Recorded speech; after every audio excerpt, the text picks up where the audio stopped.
All right, well, welcome back to the Better Living Concepts Book Club. This is our Sunfood Diet Success System edition, and we are on Chapter 2, also called Lesson 2.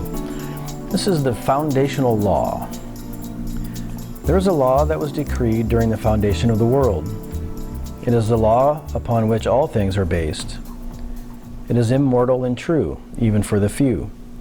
The law is that things produce after their own kind. It is the primal law of cause and effect, the law of production. As ye sow, so shall ye reap. Galatians 6:7. Those seeds planted must return to us their kind in abundance. This law knows no exception. The law of production does not bend for anyone. The profound truth is, one thing does lead to another. The excellent food choices lead to more excellent food choices. Excellent habits create a fertile ground for more excellent habits. Excellent decisions lead to more excellent decisions. If you sow that which is beneficial to all, you will receive that which is beneficial to you. If you sow compassion for all animals, you will receive the compassion of all animals. If you sow beautiful living, you will receive a beautiful life. We have the choice as to what vibrations we send out into the cosmos.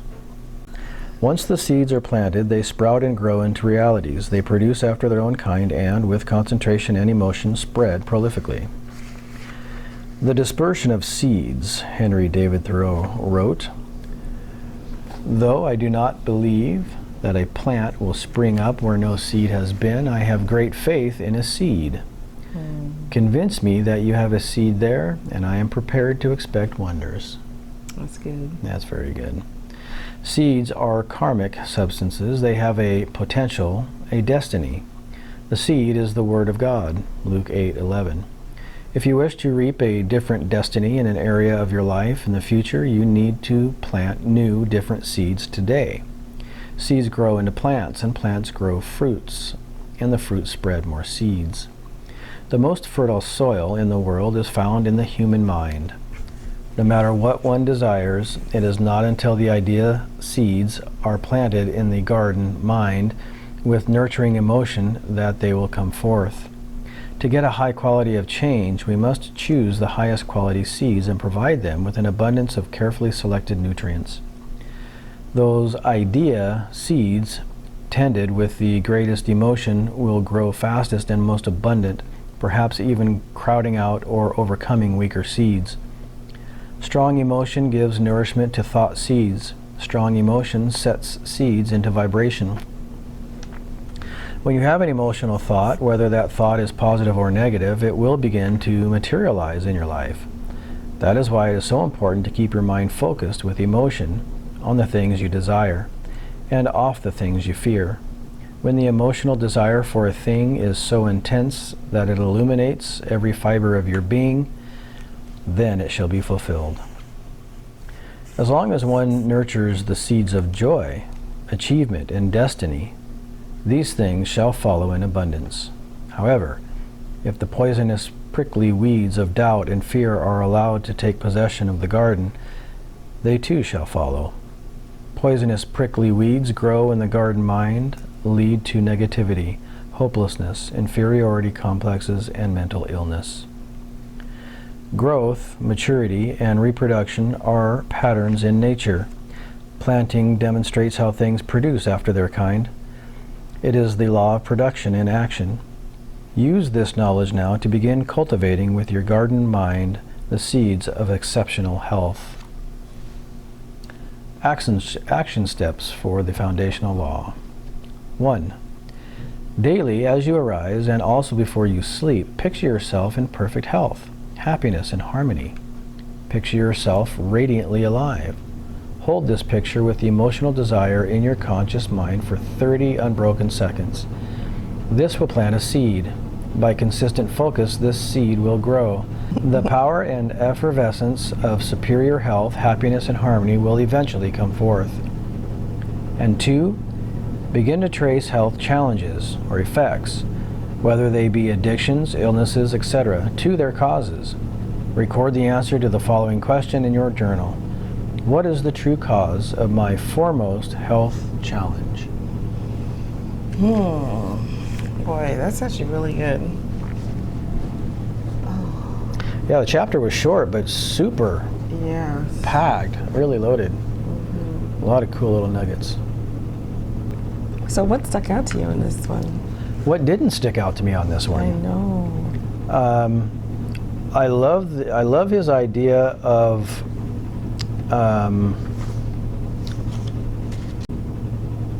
I think my favorite. Oh, yeah, go ahead. my favorite was the thorough quote, actually. Oh yeah, for sure. That's a great one. Though I do not believe that a plant will spring up where no seed has been.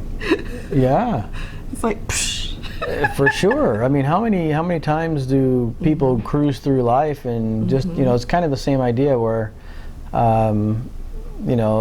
what's the definition of insanity, right? Doing the same thing. Yeah, so it's kind of the same idea, but to me it's much more impactful. The visual of hanging out on the couch, not planting any seeds and expecting money to dump into your account. It's just not going to happen. Yeah. Right? Yeah, I think that whole concept of seed. Yeah. And same is true when you address your finances, from the perspective of taking stock of where you are and knowing your circumstances by finding your balance sheet and that sort of thing. That too is planting a seed. Yes, absolutely. It seems like anything you do is kind of a seed. It's the doing nothing. It's the action. That's not good. Yeah. I think we came across this topic when we were listening to Glory Realms thing. Yes. I think there was a section on seeds. I think you're right. I like that. I don't know, there was something about that thorough quote that really smacks me. I guess the ridiculousness of thinking that something is going to spring up where there's nothing planted. As we were saying, it's just, I guess I have to just really, I'm kind of digesting that, you know? And of course, on the positive side of that, you plant an apple seed, you get an apple, or you get multiples of apples, right? One seed will give you hundreds of apples. And of course, each one of those apples are going to give you hundreds of apples, right? So the multiplication impact that's right. is powerful, right? The other thing that stuck out to me here, I like his idea of the garden mind, right? It's not until the idea or seeds, he's equating the two, right? The idea is the seed, are planted in the garden or mind, right? So the seed is planted in the garden, the idea is planted in the mind. It's the same concept essentially, right? With nurturing it with emotion, that they will come forth. To get a high quality of change, we must choose the highest quality seeds, right? So when you're sitting down and you're looking at your life vision and you're planning out your goals and your route to get there, setting your goals with the highest quality seed is vital. And then what are the nutrients? So regardless of the situation that you're in or whatever it is that the challenge that you're tackling, it's going to have seeds, it's going to have a garden, it's going to have nutrients or of some kind, right? There's going to be an element that fits that pattern. That's what I find fascinating, whether positive or negative. Any final thoughts on that? Yeah, I like the idea of multiplication. Growth, maturity, and reproduction are patterns in nature. Planting demonstrates how things produce after their kind. It's the law of production in action. So the foundational law is the law of production, which is that things produce after their kind, but he also, there's different points to it, I guess. Right. Things produce after their kind, so choices lead to more choices. You don't get something from nothing, but you get an abundance from one little thing. Yeah. And that's what he points out right there in the first paragraph. Those seeds planted must return to us their kind in abundance. Mm-hmm. This law knows no exception. Right. It's a universal law that applies to everybody regardless of your belief structure. So he's saying, use this knowledge now to begin cultivating within your garden mind the seeds of exceptional health. Of course, I was thinking wealth too. Oh, of course. Right? Yeah, like I was saying, this type of law applies across the board to whatever you're dealing with, whatever. Health, joy, and wealth. Yeah, your health, your joy, your wealth. It's a law that covers the gamut.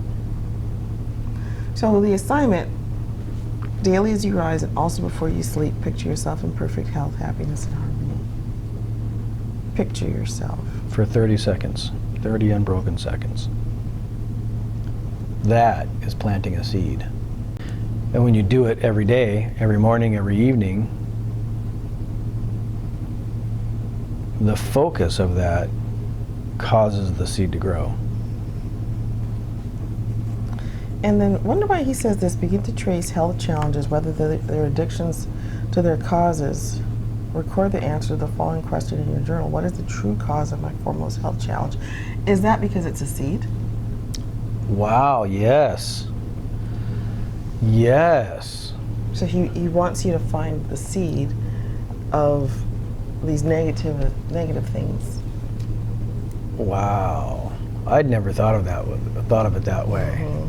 Whenever I've read that particular action step, it's always kind of like, okay, what's my biggest challenge? Mm-hmm. Well, my biggest challenge might be health-wise, might be my couch potato attitude, right? But what got me that attitude? Yeah, what's the seed of that?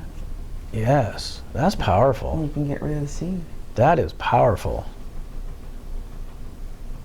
And a lot of those seeds are going to be from your childhood. Yeah. Right? So you need to explore what sorts of things you experienced in life that helped you develop a certain mindset or a certain habit. Right? That's big. That's really big. All right, well, unless you have something else you want to Stop. yeah. Okay. So there we go. That's lesson 2.